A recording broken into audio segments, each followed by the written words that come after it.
అందరికీ నమస్కారం. కృష్ణమతి జగద్గురు.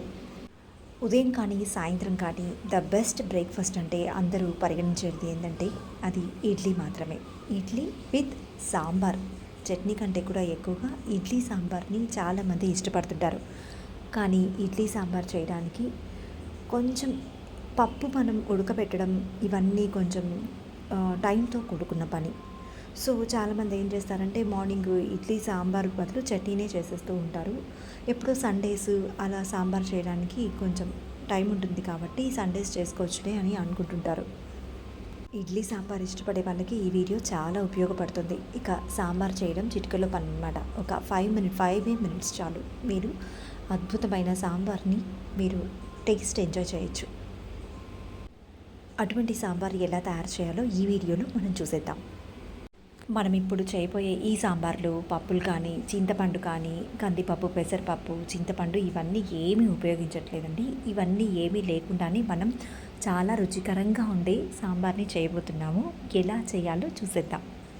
ఇడ్లీ ఒకవైపు పెట్టి ఒకవైపు ఈ సాంబార్ చేసేయచ్చు. ఇడ్లీ ఉడికేలోపు సాంబార్ రెడీ అయిపోతుంది అనమాట. అంత క్విక్గా మనం ఇది చేసేయచ్చు. ఇందాక నేను అక్కడ ఇడ్లీ పెట్టేశాను, చూసారు కదా. తర్వాత బాణట్లో నూనె వేసి ఆవాలు, మినపప్పు, మరింత పచ్చనపప్పు వేసుకోండి. కొంచెం ఎక్కువ క్వాంటిటీలో వేసుకుంటే బాగుంటుంది టేస్ట్. తర్వాత పచ్చిమిరపకాయలు ఇవన్నీ బాగా వేగాక టమోటాలు కూడా ఒక 2 టమోటాల వరకు పడుతుంది. 2 టమోటాలు బాగా ఫ్రై చేసుకోండి. టమోటాలు అలా వేగుతుండగానే గుప్పెడు కరివేపాకు తీసి ఇందులో వేయండి. కరివేపాకు మన సాంబార్కి మరింత రుచిని అందిస్తుంది. ఏ కూరలో అయినా కరివేపాకు చాలా ముఖ్యం. కరివేపాకుతో పాటు కొంచెం అల్లం కూడా వేసుకుందాం. అల్లం వేసుకున్న తర్వాత కాసేపు అలా వేగనిచ్చిన తర్వాత మనకు ఎంత సాంబార్ అయితే మీరు ప్రిపేర్ చేయాలనుకుంటున్నారో అన్ని నీళ్ళు పోసుకోండి. నేను ఇక్కడ 2 గ్లాసుల నీళ్ళ వరకు పోసుకుంటున్నాను. ఇప్పుడు మనం ఉప్మా ఎలా చేస్తామో సేమ్ ఇంచుమించు అలాంటి ప్రొసీజరే ఇది. 2 గ్లాసెస్ వరకు నీళ్లు పోసుకొని ఆ నీళ్లు బాగా తెల్లనివ్వాలి. ఇప్పుడే తగినంత ఉప్పు, కొంచెం పసుపు, మనం ముందుగానే పచ్చిమిరపకాయలు వేసాం. కారపొడి చూసుకొని వేసుకోండి. మీకు అవసరమైతే వేసుకోండి, లేకపోతే వద్దంటే వదిలేసేయచ్చు.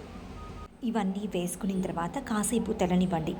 ఈ ప్రాసెస్లో మనకు టైం ఎక్కడ వేస్టే కాదనమాట. ఆ నీళ్లు తెల్లేలోపు మనం ఇడ్లీ పెట్టుకున్నాం కదా, ఇడ్లీ పిండి, ఆ పిండిని ఒక చిన్న గిన్నెలోకి తీసుకొని కొంచెం వాటర్ వేసుకొని కొంచెం బాగా డైల్యూట్ చేయండి.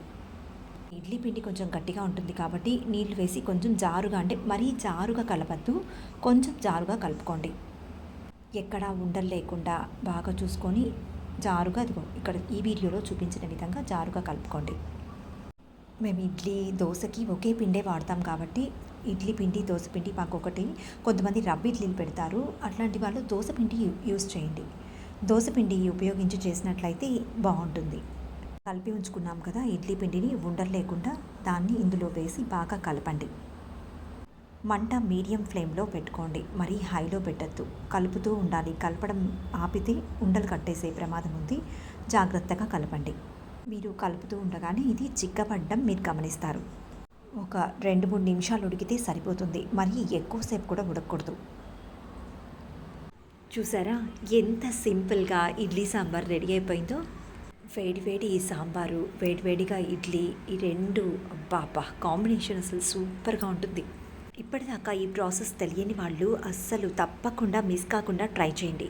నమ్మండి నన్ను, మీరు ఖచ్చితంగా ఎంజాయ్ చేస్తారు. ఈ ప్రాసెస్లో మనం పెద్దగా కష్టపడేది ఏముంది చెప్పండి, సింపుల్గా అయిపోతుంది. నేను ఆనియన్స్ వేయలేదు.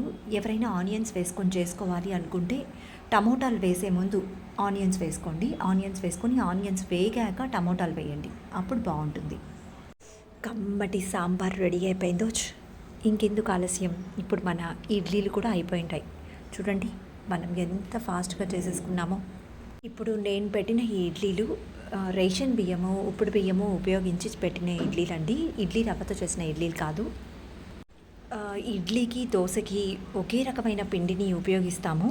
కొంచెం పిండి మనం వేసుకునేటప్పుడే కొంచెం గట్టిగా వేసుకుంటే కొద్దిగా ఎక్కువ రోజులు ఉంటుంది. ఇంకా పిండి కలిపేదాన్ని బట్టి ఇడ్లీ పెట్టుకోవాలంటే కొంచెం గట్టిగా కలుపుకుంటాము. గట్టిగా అంటే కొంచెం దోశ వేసుకోవాలంటే కొంచెం లూజ్గా కలుపుకుంటాం. ఇక్కడ ముఖ్యమైన విషయం ఏంటంటే పులిసిన పిండి ఉంటుంది కదా, ఆ పులిసిన పిండిని మనం సాంబార్ చేయడానికి ఉపయోగించాలి. అప్పుడే మనకు సాంబార్ రుచికరంగా ఉంటుంది. చూడండి, మన ఇడ్లీ కూడా రెడీ అయిపోయింది. స్పాంజ్ లాంటి ఇడ్లీ విత్ పెడ్డి పులుసు. అబ్బా, ఇంకా సూపర్! అసలు ఎంజాయ్ చేయొచ్చు. మీరు మాత్రం తప్పకుండా పొదలకుండా ట్రై చేయండి. అవసరం ఉన్నప్పుడే మనల్ని ఒక వ్యక్తి పలకరిస్తున్నాడు అని మనం బాధపడకూడదు. ఎందుకంటే ఆ వ్యక్తి కష్టంలో ఉన్నప్పుడు మనం ఆ వ్యక్తికి ఒక వెలుగులా మనం గుర్తుకొచ్చాం. ఒక ధైర్యం తెలపడానికో లేకపోతే ప్రేరణ కలిగించడానికో ఆ వ్యక్తికి మన అవసరం ఉండొచ్చు. అందుకు మనం సంతోషించాలే కానీ బాధపడకూడదు. ఇలా మనం పాజిటివ్గా ఆలోచించి మన జీవితాన్ని మనం ముందుకు తీసుకెళ్ళాలి. మనల్ని మనం ఎప్పుడూ మోటివేట్ చేసుకుంటూ ముందుకు సాగుతూ ఉండాలి. ఈ జీవిత ప్రయాణంలో మనల్ని ఎంతోమంది వెనక్కి లాగుతూ ఉంటారు. అలా మనల్ని వెనక్కి లాగే వాళ్ళని కూడా మనం ముందుకు తీసుకెళ్ళాలి. అంతే కదా? ఏమంటారు మీరు? సరేనండి, మీరెప్పుడు ఇలా మా ఛానల్ చూస్తూ సుఖంగా, సంతోషంగా, ఆరోగ్యంగా ఉండాలని మనస్ఫూర్తిగా కోరుకుంటూ మరో వంటతో మిమ్మల్ని అందరినీ తప్పకుండా కలుస్తాను.